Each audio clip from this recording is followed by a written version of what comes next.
कार्यक्रम के पुण्यार्जक हैं श्री कंवरलाल जी महावीर प्रसाद जी, पाटनी, मदनगंज, किशनगढ़, राजस्थान। ओम नमः सिद्धेभ्यः। ओम नमः सिद्धेभ्यः। ओम नमः सिद्धेभ्यः। मोह महात्म दलन दिन तप लक्ष्मी भरतार। ते पारस परमेश मुझ हो सुमति दातार। वामानंदन कल्पतरु जयो जगत हितकार। मुनिजन जाकी आस करी जाचे शिव फल सार। बोलिए देवादिदेव पार्श्वनाथ भगवान की, वर्तमान शासन नायक श्री वर्धमान महावीर भगवान की, परम पूज्य आचार्य गुरुवर श्री विद्यासागर जी महाराज की, आचार्य श्री समय सागर जी महाराज की। जय बोलिए साक्षात विराजमान परमोपकारी अरहम योग प्रणेता पूज्य गुरुदेव श्री प्रणम्य सागर जी महाराज की, मुनि संघ की नमोस्तु गुरुदेव, नमोस्तु गुरुदेव। आप लोगों का यह सौभाग्य है कि भगवान पार्श्वनाथ की कथा जिस स्थान पर हो रही है वहीं पर भगवान पार्श्वनाथ का एक उत्कृष्ट जिनालय बनने जा रहा है। बोलिए पार्श्वनाथ भगवान की। ऐसे पार्श्वनाथ भगवान की इस कथा का प्रताप आप लोग याद रखना। जब यहाँ पर जिनालय बनकर के तैयार हो जाए और पार्श्वनाथ भगवान अपने मूल सिंहासन पर बहुत बड़ी काया के साथ जब यहाँ पर विराजमान हो जाएं, तो उस समय पर चारों ओर दीवारों में कुछ ऐसा दिखना चाहिए कि भगवान पार्श्वनाथ का ही नाम गुंजायमान हो। और भगवान पार्श्वनाथ की यह कथा का प्रताप आपको तब पता पड़ेगा कि जिन भगवान की हम कथा कर रहे हैं उनकी कथा बहुत बड़ी है, और उनकी कथा करने वाले जो भक्तगण होते हैं, उसको सुनने वाले जो श्रोतागण होते हैं, उन सबके लिए भी अद्भुत पुण्य का लाभ भगवान के नाम मात्र से प्राप्त हो जाता है। ऐसी यह कथा जिसकी पृष्ठभूमि तीर्थंकर नाम कर्म की भावना करने के लिए कल से प्रारंभ हुई, और आज उसकी यह पृष्ठभूमि इस जिनालय के शिलान्यास के माध्यम से आगे बढ़ रही है। इधर आप पार्श्वनाथ भगवान के जिनालय का शिलान्यास कर रहे हैं और उधर पार्श्वनाथ भगवान का जीव अपने आप में 16 कारण भावनाओं को भाते हुए अपने अंतरंग में तीर्थंकर प्रकृति का शिलान्यास कर रहे हैं। ऐसा यह जिनालय जब बनेगा तब उस जिनालय की रूपरेखा में क्या होगा, ये आपका उत्साह आज भी बता रहा है, आगे भी बताएगा। और मैं तो हमेशा केवल इतना ही सीखा हूँ, कल भी आपसे कहा था अच्छी भावना करो, कामना नहीं करो, याद है ना? क्योंकि जो हम अपने अंदर थोड़ा सा बीज वपन करते हैं यही हमारे लिए फलीभूत होते हैं।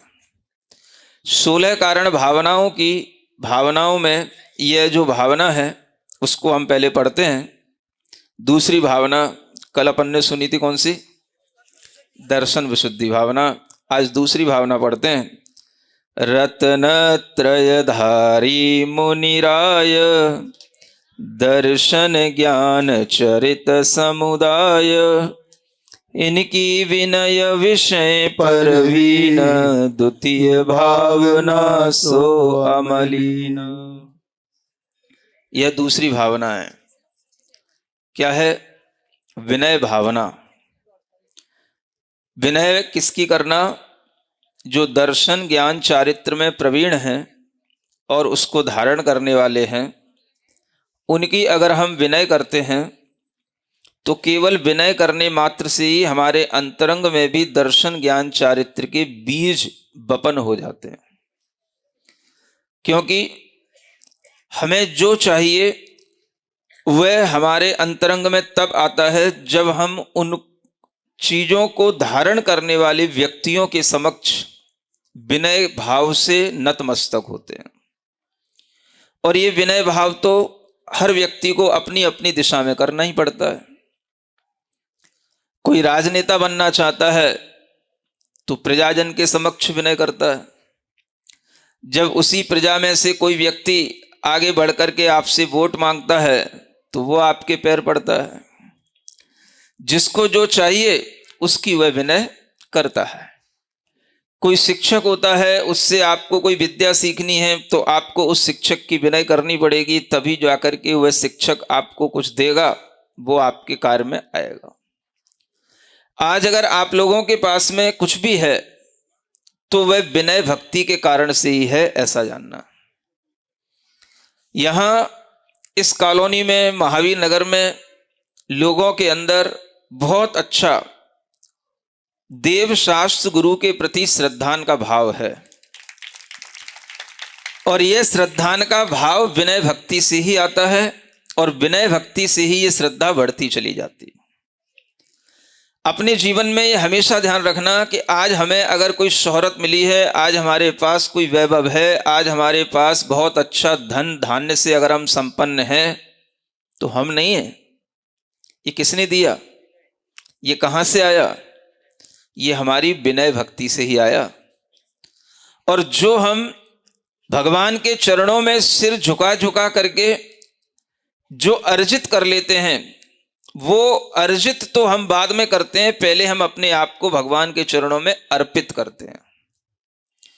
जो भगवान के इन चरणों में अपने आप को अर्पित करता है, उसी अर्पित के फल से उसे ऐसा अर्जित पुण्य हो जाता है जिसकी फलश्रुति अपने आप उस जीव के अंदर आती है कि अगर इस मनुष्य पर्याय में हमें कोई दुर्लभ चीज देखने को मिलती है तो वह जिन धर्म है। और उस जिन धर्म को, जिन संस्कृति को आगे बढ़ाने के लिए अगर कोई हमारे पास में आयतन है तो वह जिन आयतन है, जिन्हें हम जिन मंदिर कहते हैं। और जिन मंदिर की स्थापना करना माने जो तीन लोक के नाथ हैं, जिन्हें भवनवासी, व्यंतर, कल्पवासी, ज्योतिषी सभी देव जिन्हें प्रणाम करते हैं, ऐसे परम भट्टारक महादेवादि देव भगवान अरिहंत, पार्श्वनाथ भगवान, वर्धमान भगवान, ये तीन लोक के स्वामी कहलाते हैं। और इनका स्थान सर्वोपरि होता है। आप लोग यहां मंदिर बना रहे हो, मेरा तो ये विचार है कि आपके अंदर पहले एक भावना आनी चाहिए। मैंने कल भी कहा था भावना की बात, और आज भी कह रहा हूं, क्योंकि भावना का ही प्रकरण चल रहा है। जितने भी लोग यहां बैठे हैं, ये भावना करें, ये भावना करें कि इस कॉलोनी के अंदर जितने अच्छे से अच्छे घर हैं, उनसे भी अच्छा हम भगवान का मंदिर बनाएंगे। पहले ये भावना करो। जो ग्रेनाइट हमने अपने घरों में लगा रखा है, उससे भी अच्छी क्वालिटी का ग्रेनाइट और उससे भी अच्छी क्वालिटी का पत्थर हम भगवान के मंदिर में प्रयोग करेंगे, ताकि भगवान तीन लोक के नाथ का आलय इस कॉलोनी में बने हुए घर से कहीं पर भी कम ना दिखाई दे, अधिकतर दिखाई दे। पहले ये भावना करो। कर रहे हो कि नहीं? करो, अच्छे से करो। ताली बजाने से भावना हो जाएगी क्या? भावना करो, मन से करो। हे भगवान, बोलो, हे पार्श्वनाथ भगवान, यहां का जिनालय इतना अच्छा बने, इतना खूबसूरत बने, इतना कीमती बने, इतना सुसज्जित बने कि आसपास के लोग देखने के लिए यहां पर आएं और ये कहें कि अगर जिनालय देखना है तो महावीर नगर का जाके देखो।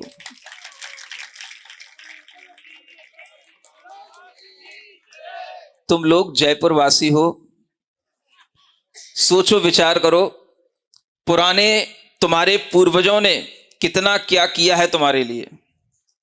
और जितने भी पुराने पूर्वज होते थे सारे जिनालय जब भी बनाते थे सब चूना के और पक्की ईंट के व पत्थर के ऐसे जिनालय बनते थे जो हजारों साल तक अपनी कीर्ति गाथा को गाते रहते थे। ये हमारे पूर्वजों ने बनाया है। सुन रहे हो? चाहे वो शहर के मंदिर में जाके आप देखो, कहीं भी देखो, अभी हम तो गए नहीं, लेकिन जो बने होंगे वो ऐसे ही बने होंगे। हमें पक्का पता है कि पूर्वज कभी कच्चा काम करते नहीं थे। आज आप लोगों के सामने भी आगे की पीढ़ी है, आगे की संस्कृति है, और आप लोग जो बना के जाओगे उसी के अनुसार आपकी पीढ़ी के अंदर जिनेंद्र भगवान के इस धर्म के प्रति श्रद्धान का भाव आएगा। जैसा बना के जाओगे, कच्चा बना के जाओगे तो श्रद्धान कच्चा मिलेगा आगे की पीढ़ी को, और पक्का बना के जाओगे तो पीढ़ियों तक पक्का श्रद्धान आपका बना रहेगा। और जो धन का उपयोग आज आप कर रहे हो ये कई गुना होकर के आपकी आने वाली पीढ़ियों में फलता रहेगा। ये आपको सोचना है, करना क्या है, भावना करो। जो हम घर बनाए हैं उस घर से भी अच्छा हम भगवान का मंदिर बनाएंगे तो उस घर की भी शोभा है और हमारी भी शोभा है। क्योंकि जब इस जिनालय को देखने के लिए, दर्शन करने के लिए कोई आएगा तो अपने आप समझ लेगा कि जब जिनालय इतना सुंदर है तो यहाँ के रहने वाले लोग कितने सुंदर होंगे। लोग तो सुंदर होते ही हैं। सुंदर किससे? सकल सूरत से नहीं, हाँ, थोड़ा सीरत से, मन से भी अच्छे होने चाहिए। और इस तरह का मनोभाव अगर आता है तो मैं आपसे कहता हूं, जैसे पूर्वज लोग पहले प्राचीन जिनालय बनाते थे तो हमेशा पक्का काम करते थे, पत्थर के, चूना के जिनालय बनाते थे, आप लोगों को भी इसी तरह का मनोभाव बनाना चाहिए कि ये जिनालय पाषाण का बने, ये जिनालय पत्थर का बने, और ये जिनालय हजारों वर्ष की उम्र वाला बने। क्या सुन रहे हो? भावना तो करो। कर रहे हो कि नहीं? कैसा बनना चाहिए? पाषाण का। महाराज जी, भावना लोगों की है, ये तो बन जाएगा। पंच कल्याणक के लिए जो हमको आशीर्वाद वचन दे रहे हैं, जो भावना बांधने के लिए कह रहे हैं, वो उपस्थित रहेंगे पूरे संघ सहित, तो ये कार्य अवश्य होगा, जल्दी होगा, शीघ्र होगा। बोलो प्रणव सागर जी महाराज की। देखो, साधु भी भावना करता है, और साधु की भावना के अनुरूप अगर कहीं काम हो जाता है तो साधु कितनी भी दूर क्यों ना हो, वो साधु चल करके उस भावना को पूर्ति करने वाले लोगों के सामने जरूर आ जाता है। ये भी ध्यान रखना। समझ आ रहा है?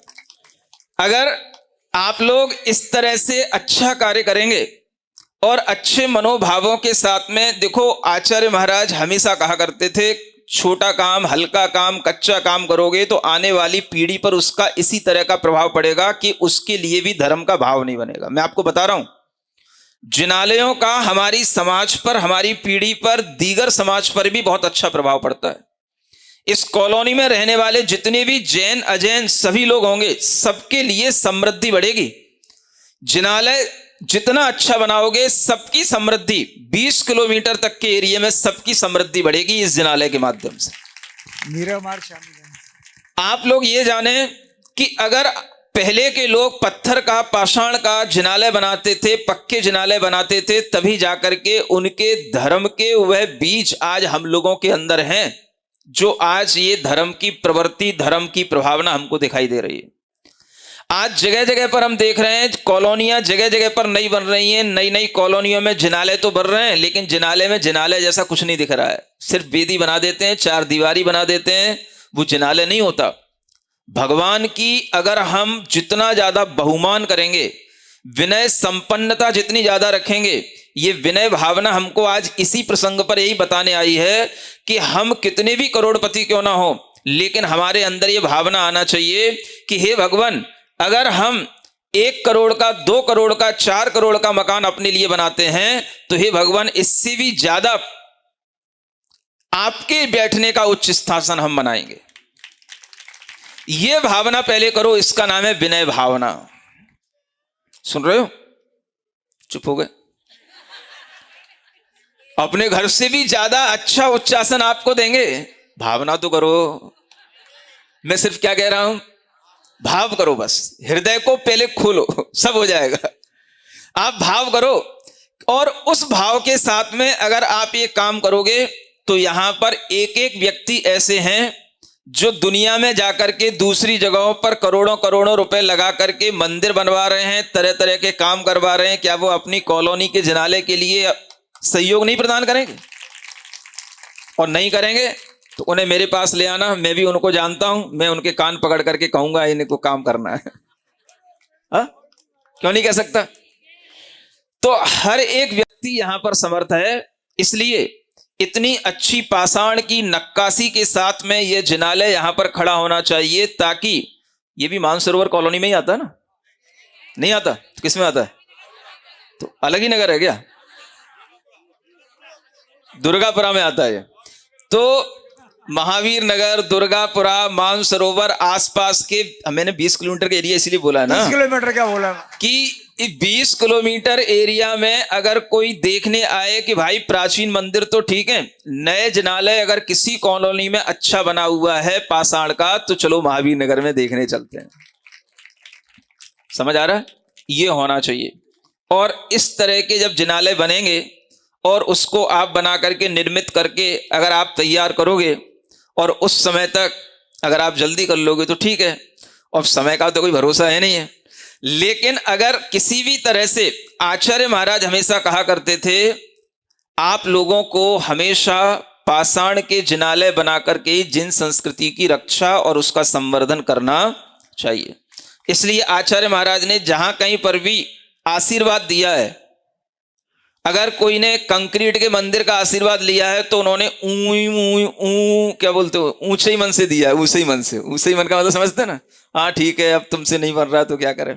लेकिन अगर कोई कहता है कि हमें पाषाण का जिनालय बनाना है, तो आचार्य महाराज दिल खोल करके आशीर्वाद देते थे। और आज भी अगर आप संकल्प कर लोगे तो मैं आपसे गारंटी से कह रहा हूं, ऊपर से आशीर्वाद आज भी मैं बरसवा दूंगा आचार्य महाराज। महाराज जी बिल्कुल संकल्पित हैं, बिल्कुल संकल्पित है। बोलो प्रणव सागर जी महाराज की जय। तो आशीर्वाद ऊपर से आपको बरसेगा, आप चिंता नहीं करना।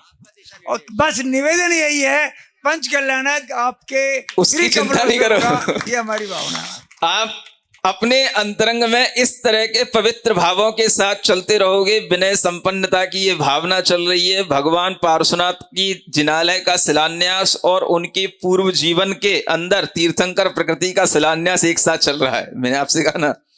और इस तरह से जब हम विनय भाव से संपन्न होते हैं तो हमारे लिए किसी भी तरह से धन की कमी नहीं पड़ती। एक बात गांठ बांध करके हमेशा रखना, धन, सुख, शांति हमारे अर्जित किए हुए धर्म से ही आती है और किसी से नहीं आती। ये युवा पीढ़ी भी इस बात को ध्यान में रखे। केवल बड़ी बड़ी नौकरियां कर लेने से या बड़े बड़े बिजनेस कर लेने से धन नहीं आ जाता। वह धन आपका तभी किसी अच्छे कार्य में लगेगा, अच्छे काम में आएगा, जब आपके अंदर धर्म का भाव होगा। और जिन लोगों के अंदर इस तरह के धर्म के भाव होते हैं वो हमेशा देव शास्त्र गुरु के प्रति, सम्यक दर्शन ज्ञान और चारित्र के प्रति हमेशा विनयशील रहते हैं।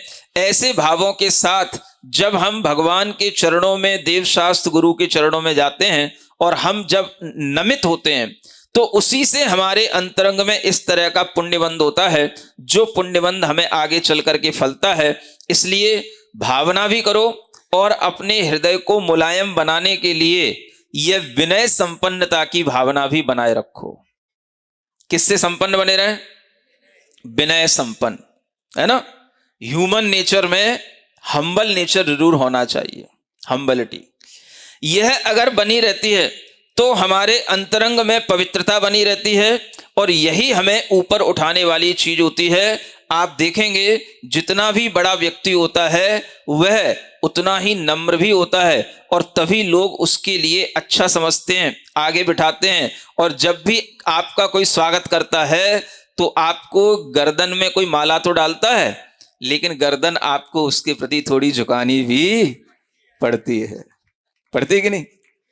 ये विनम्रता, सम्मान मिलता है और जो सम्मान देता है उसके लिए भी अच्छा लगता है, जो लेता है उसके लिए भी अच्छा लगता है। और जब हम इस तरह से विनम्र होकर के आगे बढ़ते हैं तो हमारी संपन्नता, इसी को कहा गया है। इसको क्या नाम दिया है? 16 कारण भावना में एक ही भावना ऐसी है जिसके पीछे एक शब्द लगा है, संपन्नता। सुन रहे हो? ये नया चिंतन दे रहा हूं आपको। हाँ, दर्शन विशुद्धि की संपन्नता नहीं कही गई, आगे आने वाले सील व्रतों की संपन्नता नहीं कही गई, और भी किसी भक्ति भावना की संपन्नता नहीं कही गई। एक ही भावना है जिसके साथ क्या लगा है, संपन्न। संपन्न का मतलब हाँ, समझो आप, ये विनय की संपन्नता जितनी होगी, मन वचन काय से हम जितना भीतर से नम्र होते हैं, जितना हृदय से हम भगवान के चरणों में विनयशील होते हैं, हमारी संपन्नता इस विनय के माध्यम से ही बढ़ती चली जाती है। इसलिए इसका नाम है विनय संपन्नता। क्या सुना? संपन्न तो सबको बनना है, समृद्ध सबको बनना है, लेकिन ये संपन्नता आती कहां से है? विनय से आती है। इसलिए ये मत समझना कि विनय संपन्नता केवल विनय की संपन्नता हमें रखना है। विनय से संपन्नता आती है, यह विचार हमें आचार्यों ने दिया है। इसका दूसरा अर्थ यह भी ध्यान में रखना है। किसी भी तरह की संपन्नता किससे आएगी? विनय से आएगी। आपके घर में बेटे होते हैं, बहुएं होती हैं, घर में बेटों के भी बेटे होते हैं, और आप देखते हैं कि अगर हम उनके लिए अच्छी भावना करते हैं और अच्छी भावना करते हुए जब वो बड़े होते हैं तो हम क्या देखते हैं? आप कहो या ना कहो, जो बड़े बच्चे बैठे हैं, युवा बैठे, मैं उनको बताना चाहता हूं, उनके बच्चे अगर हो रहे होंगे या हो गए हैं तो वो भी ध्यान रख लें, क्योंकि आपके पिताजी तो सामने बैठे ही हैं। भले ही आपके पिताजी आपसे नहीं कहते हो कि मैंने बच्चे के लिए क्या किया, क्या उसको हमने दिया, कितना हमने उसको बड़ा बना दिया, वो कुछ नहीं कहते हो, ना कुछ देखते हो, लेकिन मैं गारंटी से कह रहा हूं, हर पिता अपने बच्चे को जब बड़ा बनाता है तो सिर्फ उसमें एक ही बात देखता है कि ये मेरे प्रति कितना विनयशील है, इसके अंदर कितनी विनय का भाव है। सुन रहे हो? ये पिता कहेगा नहीं, पूछ लो सामने वाले बेटों से, दादाओं से पूछ लो, कहेगा नहीं, लेकिन अपेक्षा रखते हैं, ये विचार रखते हैं। और आपके जब बेटे होंगे तो आप भी यही विचार रखोगे। हम अगर अपने बेटे को बढ़ा रहे हैं, पालन पोषण कर रहे हैं, तो पिता की, बड़े की सिर्फ इतनी सी इच्छा होती है कि ये हमारे सामने नम्रता से बस बात करे। सुन रहे हो? यहां पिता भी बैठे हैं, पुत्र भी बैठे हैं, और पुत्रों के पुत्र भी बैठे होंगे। 3 पीढ़ियां तो कोई बड़ी चीज है नहीं है। तीनों एक साथ सीखें इस चीज को। आपसे बड़े आपसे कुछ नहीं चाहते, सिर्फ क्या चाहेंगे? आप हमेशा उनसे नम्रता से पेश आए। आपको कुछ भी उनका चाहिए है, कोई भी उनकी प्रॉपर्टी चाहिए है, अपना कोई भी काम बनाना है, अपना कोई भी जो है उनसे धन लेना है, कोई नया बिजनेस आगे शुरू करने के लिए अपने को कोई हेल्प चाहिए है, किससे आएगी? आपको एक औजार बता रहा हूं, बस एक चाबी लगाओ, बस ट्रेजरी खुल जाएगी। चाबी से ट्रेजरी नहीं खुलती, इस चाबी से ट्रेजरी खुलेगी। कौन सी? हाँ, लेकिन अगर आप ये हथियार सीख करके और फिर करेंगे काम तो ये छल हो जाएगा। नहीं समझ में आया कि यार ट्रेजरी कैसे खुलेगी? तो महाराज ने हथियार तो बता दिया, चाबी बता दी, इस चाबी से खुलेगी।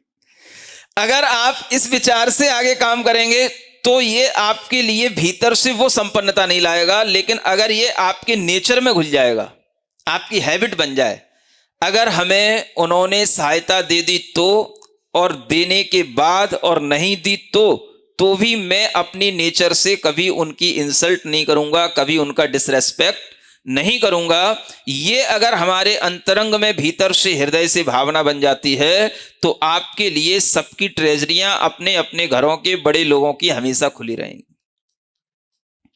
समझ में आ रहा है? ये भीतरी बात है, सबके ज्ञान की बात है।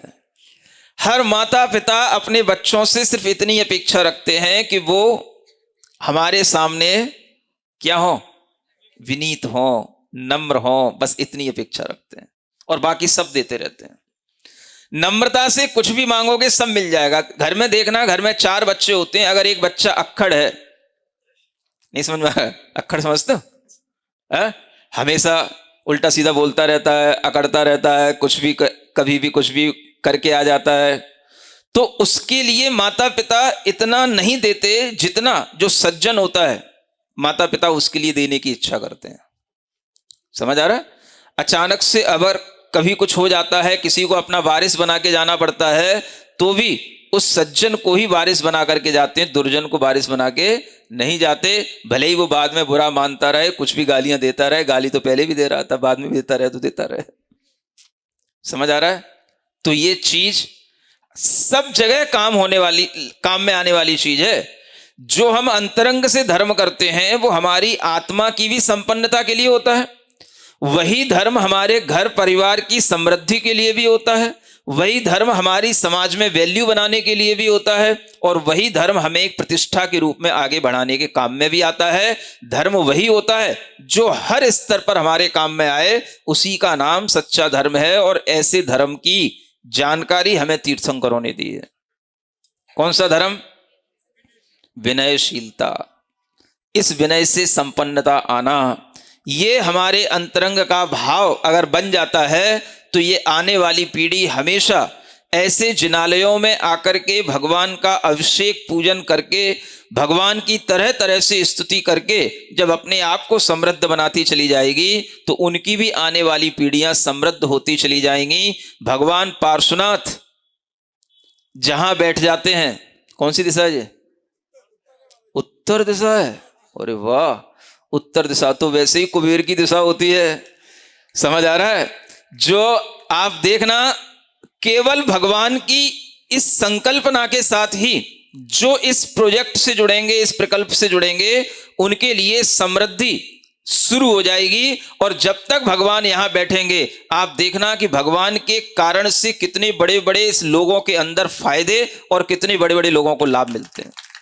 ये मैं यूं नहीं कह रहा हूं, मैं अपने जीवन के अनुभव से आपको बता रहा हूं। समय नहीं है, ऐसी बहुत सी जगह हैं जहां पर लोग एक मंदिर बनाने के लिए भी सामर्थ्य नहीं रखते थे, लेकिन जब उनसे कहा कि नहीं तुम करो और इस तरह से करो, आज वो इतने फल फूल रहे हैं कि उनकी जिंदगी बदल चुकी है। इस तरह की सामर्थ्य हमारे अंतरंग में आती है। इसलिए भगवान जिनेंद्र देव की इस स्थापना से जो उत्तर दिशा में, कुबेर की दिशा में स्थापना होगी, आप अगर यहां पर 1 CR लगाओगे तो 10 CR की आपके लिए प्रॉफिट अपने आप होगी। समझ आ रहा है? मैं बिजनेस नहीं कर रहा हूं, मैं तो सिर्फ बता रहा हूं, ये अपने आप होता है। क्योंकि ये मैंने देखा है, ये मैंने खुद अनुभूत किया है, और इस तरह से मैंने भगवान के चरणों में भक्ति करने वालों को जब लगाया है तो उनकी समृद्धियां बढ़ी हैं और आज वो समृद्ध बने हैं। और इस तरह की जो अनुभूतियां हैं, उसी के बल पर आपसे कह रहा हूं कि आप अपने अंतरंग को पवित्र भी बनाएं, धर्म से भी जोड़ें, और आपके लिए अगर धन की अपेक्षा नहीं होगी तो धर्म ही आपको सब कुछ देता चला जाएगा। ऐसा मंगल कार्य आप लोगों ने यहां पर किया है। यह दीपावली का शुभ मुहूर्त ही चल रहा है। 24 तारीख से, क्या आपका तो मुहूर्त 22 तारीख से ही शुरू हो गया था, है ना? बीच में 24 भी आ गई, 26 भी आ गई, आज 28 भी है। कितनी आज? 28 भी है। सब बढ़िया चल रहा है। और इस तरह का आपका ये जो मंगल कार्य चल रहा है, ये दीपावली की शुभकामना के रूप में मेरी तरफ से प्रेजेंट ही समझ लेना, ये गिफ्ट समझ लेना, ठीक है ना? अगली दीपावली तक आप कुछ अच्छा बना करके तैयार करके यहां पर करना। ये जरूर ध्यान रखना, अच्छे काम जल्दी करना, विलंब नहीं करना। अच्छे काम जितनी जल्दी करोगे उतनी जल्दी होंगे, और जितना ज्यादा आप उसमें डिले करोगे वो डिले होते चले जाएंगे। इसलिए जो काम जल्दी से हो जाते हैं वो काम जल्दी सफल हो जाते हैं। इसलिए जल्दी करने की कोशिश करना, और आपकी भावना अगर बनी रहेगी तो वो भी भावना आपकी पूर्ण होगी जो आप यहां पर भावना भा रहे हैं। मैं तो सिर्फ कह रहा हूं भावना भाव आप, है ना? आप भावना भाओगे, आपकी हर भावना पूर्ण होगी। भगवान जिनेंद्र देव समक्ष हैं। भगवान जिनेंद्र देव से ही प्रार्थना करता हूं इन सब भव्य जीवों की मंगल भावनाएं जल्दी पूर्ण हो, और इन सब के लिए मंगल हमेशा होता रहे। ऐसी मंगल भावनाओं के साथ बोलिए महावीर भगवान की। सिरिजिणवाणी जग कल्याणी जग जन मदतम मोहरी जनमण हारी गढ़हर हारी जम जरा भव रोग हरि तिथियराणम दिव्यझुणिम जो पड़ई सुणई मय्ये धारई णाणम सौखमणन्तं धर्य सासद मोक्ष पदम पावई सासद मोक्ष पदम पावई। इस कार्यक्रम के पुण्यार्जक थे श्री कंवरलाल जी महावीर प्रसाद जी, पाटनी, मदनगंज, किशनगढ़, राजस्थान।